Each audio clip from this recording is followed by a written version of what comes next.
Okay, driving force in this case is diffusion coefficient into dN by dfx, concentration gradient. These are for basic things which I am just reiterating. Okay, now let us go back and see what is this transit frequency. Okay, tau t is length and velocity. Now let us just find out what happens here. Let me just go through a quick derivation of that. How much is transit time and how is it related to the term known as the transit frequency? So, okay, transit frequency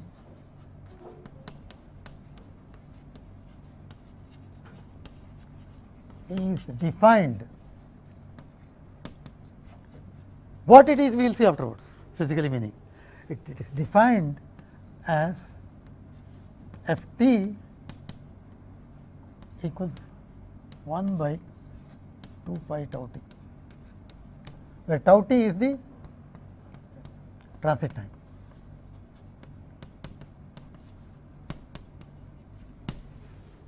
Tau t is the transit time. Okay. Now, let us find out what is the transit time.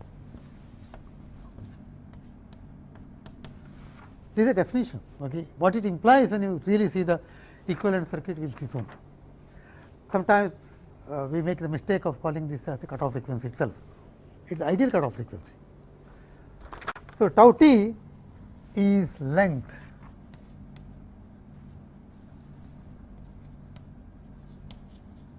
divided by velocity.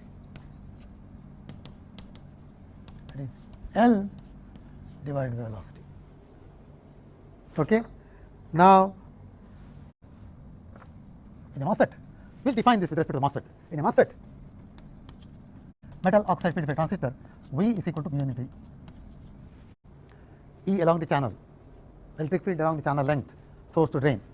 So, that is actually equal to mu n into what is the electric field along the channel? Voltage drop across the channel divided by length, and voltage drop across the channel once it has in the linear region is just VDS, but once it goes to saturation, the voltage drop is VGS minus threshold voltage, that is VGS minus VTN divided by L, that is the electric field. Voltage by voltage across the channel divided by the length of the channel, that is the average electric field. Okay. Now,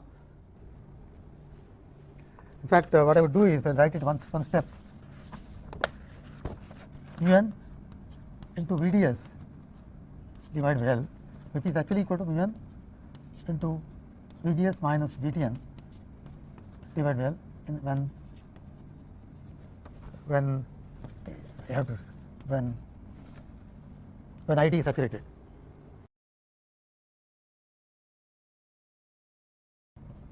ID in saturation. Okay. So, anyway, ID saturation gives you that. So, now what is this actually? So, tau t transit time tau t is equal to L divided by V is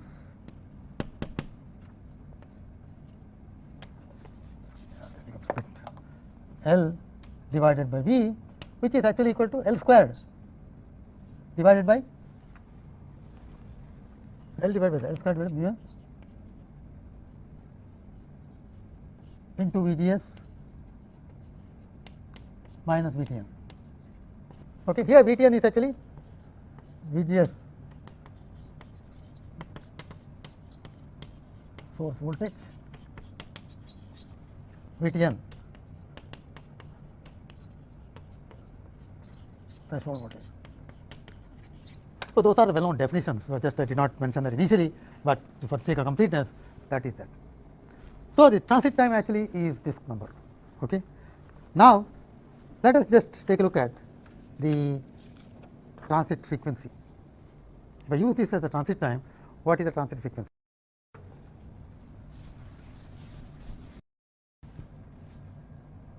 Transit frequency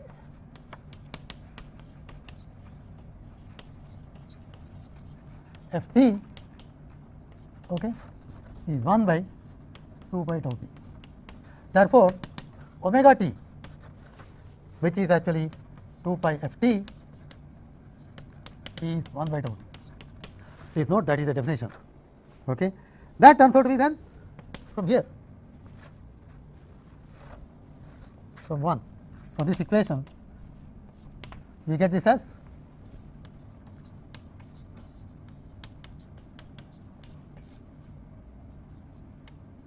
okay. That is the transit frequency. Now, let us do slight manipulation, because finally what we want to see is how this will be related to some of the circuit parameters which we talk of.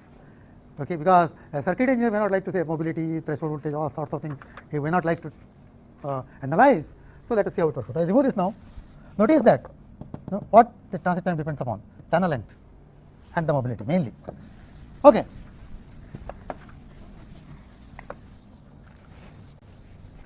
I can rewrite this as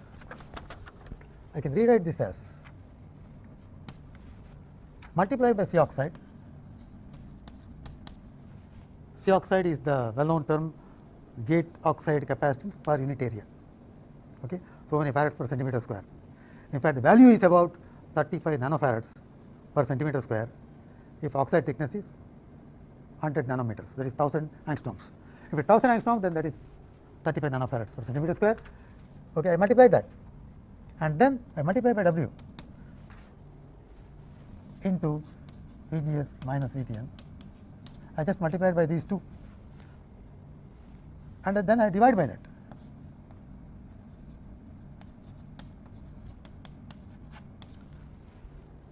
Okay. So, why did I do that? So, this I can write it as mu n C oxide W into VGS minus VTN divided by L, just pulling it out, and then I will write it as, I will write this as L into W into C oxide. So, here we should know what are the various terminologies. Okay, let us just see that, because in case you were using different symbols. Mobility of electrons, oxide capacitance per unit area of the gate looking from the top, W is the channel width. When I take the MOSFET, okay, I just unfortunately rubbed off that. When I have the MOSFET, it has a depth and channel length. So, channel length is L, W is the channel width MOSFET, and gate source voltage, threshold voltage. What is this quantity? L into W is the area of the gate, and C oxide is the capacitance per unit area. So, L into W is total gate capacitance. We can call it as input capacitance. So, this is actually equal to, so L W into C oxide is gate capacitance, total gate capacitance.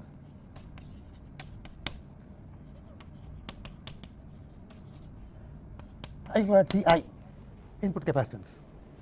You can call it C G or C I, just call it input capacitance. Okay. What is this quantity? In terms of transconductance, if you take. Okay. Let me remove these portions, top portions. I can remove it, so that I can write from there. Okay. Okay, I have some space here. ID in saturation per MOSFET is mu n C oxide W divided by 2L into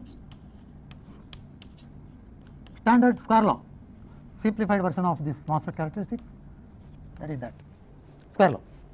Okay. Now, let me remove this from here. Therefore, GM, what is GM? Transconductance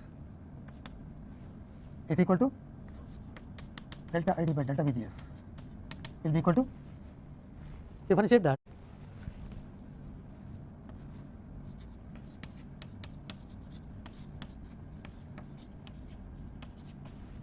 minus. So, now you can see what is that omega t is. Omega t, we defined it as 1 over tau t, and we have finally come up to this, and this portion we know it is equal to C I, the gate capacitance or input capacitance, and this portion is nothing but GM. So, this is actually equal to So, in many places you will see that the figure of merit of the transistor is Gm divided by the input capacitance.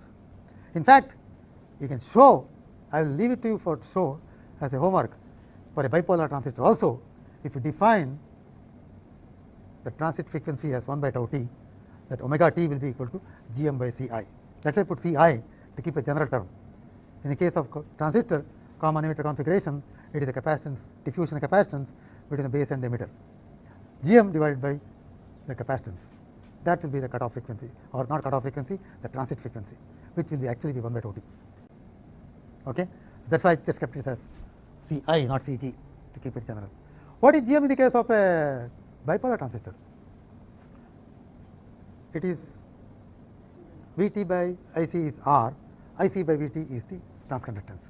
Collector current divided by thermal voltage, KT by Q. So, if you have 1 milliampere current flowing, Vt, that is KT by Q, is 25 millivolts. So, 1 by 25, that is 40 milliampere per volt. That is the transconductance for a bipolar. Here you can see depends upon this quantity.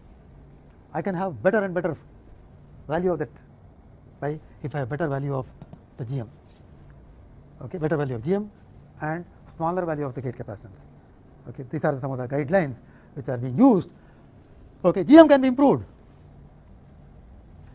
by increasing W, but that is affecting capacitance also. So, by increasing the area, you will have the driving capability improved, but the capacitance also goes up. That is not the way to improve the speed of the device. So, you can't make it W, but you can make, if you make L smaller, Gm goes up, capacitance goes down. So, the way to increase the speed is reduce the channel length. Okay, it's without affecting the capacitance, you are increasing the speed of the device. This is one of the key things. More importantly, you can improve the speed of the device by if you can improve the mobility. Okay, and how do you improve the mobility? For a given material, you are stuck with the mobility, but mobility is better if the doping concentrations are low. But if you go to doping levels of 10 to the power of 17 of that level, the mobility will start falling. So, you must be guarded in the conventional applications not to go to very high doping levels. You must remain at the low doping levels. It has its own repercussions, we will see as we go on.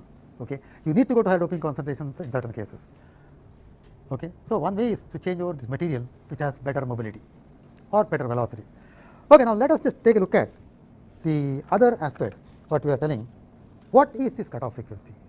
Okay, how is it different from this transit frequency? Let us see that.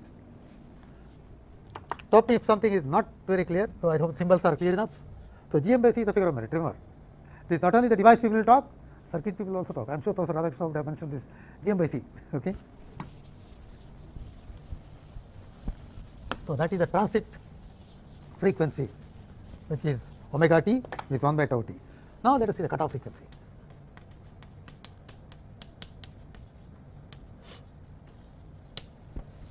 See, the transit frequency is totally dependent on the transit time, totally dependent on the device structure, okay, and the transport mechanism, because that decides the velocity. Now, for this we will see the MOSFET. Example, we will take MOSFET, transit frequency of MOSFET, equivalent circuit.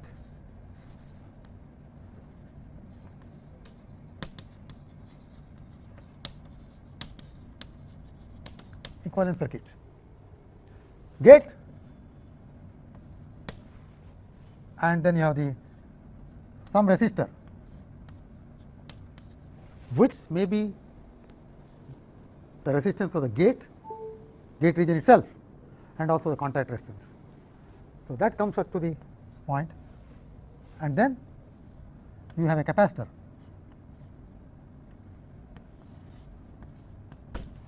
That is the gate capacitance Ci, which we are talking of. Ci is the total gate capacitance, which is equal to W into L into C oxide. This is R is the gate resistance. It could be also an external resistance if you call this as a G. So, okay. So, this is the input point.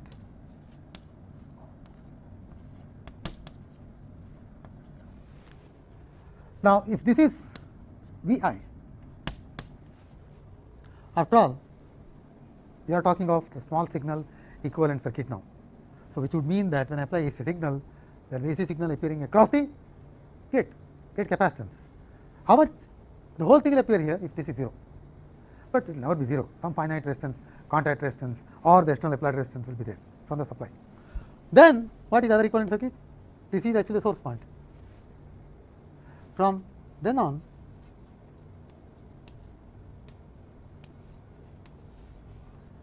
Gm times that voltage Vi, that is the equivalent circuit, because input you see from the RC resistance and capacitance, from the output point it is generating a voltage or giving a current source, the drain current, which is Gm times the gate voltage. So, that is current is like that, that is IL. I will put it as like that, RL. You get the output there. Now, the question is, what is the IL equals? Let me just write it down. IL is Gm times Vi, which is actually equal to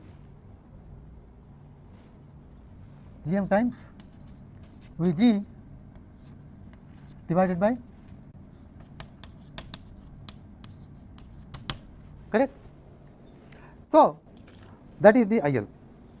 Now, what we were telling is the cutoff frequency is the frequency at which power output becomes half.